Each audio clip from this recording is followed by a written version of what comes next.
오늘 국정원 국정조사 3차 청문회가 새누리당 의원들이 전원 불참한 가운데 열렸습니다. 결산 심사를 위한 예결위 첫 회의도 열리지만 간사 선임과 소위만 구성한 채 향후 일정에 대해서는 합의가 되지 않을 것으로 보입니다.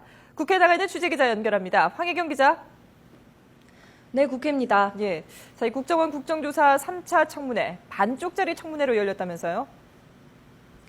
네, 그렇습니다. 오전 10시에 청문회가 예정대로 시작됐지만 새누리당 측 위원들이 전원 불참한 상태에서 진행됐습니다.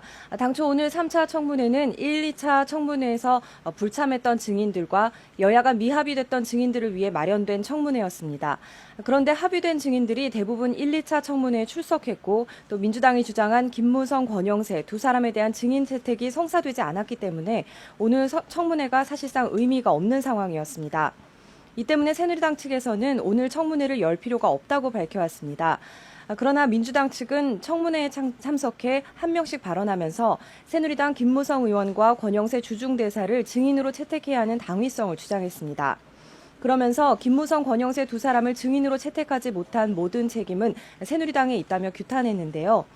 특히 야당 측 간사인 민주당 정청래 의원은 원세훈 전 국정원장과 김용판 전 서울경찰청장이 증인 선서를 거부한 데 대해 고발하고 국정원 댓글 여직원 등에 대해서도 위증 혐의 등으로 고발하겠다고 강조했습니다. 오늘 청문회를 끝으로 국정원 국정조사 일정은 이제 모레 전체 회의만을 남겨두게 됐습니다. 국정조사의 결과물이라고 할 수 있는 보고서를 채택해야 하는데 여야 간 입장 차이가 큰 현재로서는 불발될 가능성이 아주 큽니다. 국정원 댓글 사건을 바라보는 여야의 입장이 50여일간의 국정조사에도 불구하고 한치도 좁혀지지 않았기 때문인데요. 새누리당은 각자의 입장을 담은 보고서라도 채택하자는 입장이지만 민주당은 그렇게 된다면 별 의미가 없다면서 소속 특위위원들이 자체적으로 만든 백서 형식의 대국민 보고서를 만든다는 계획입니다. 네, 그리고 오늘 예결위 전체 회의도 예정돼 있는데요. 언제부터 열립니까?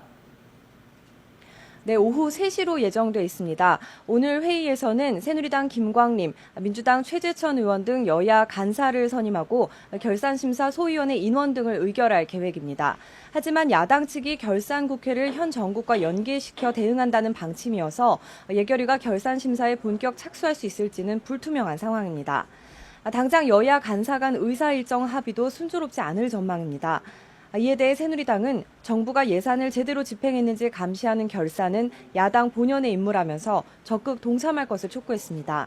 또 야당이 결산국회에 협조하지 않을 경우 단독으로라도 각 상임위원회를 소집해 심사를 강행하겠다며 압박했는데요. 반면 민주당은 원내의 병행투쟁 기조 아래 결산심사 소위 구성에는 참여하되 국정원 국정조사 결과와 장외투쟁 동력 등을 고려해 단계적으로 참여할 방침이어서 진통이 예상됩니다. 지금까지 국회에서 YTN 황혜경입니다.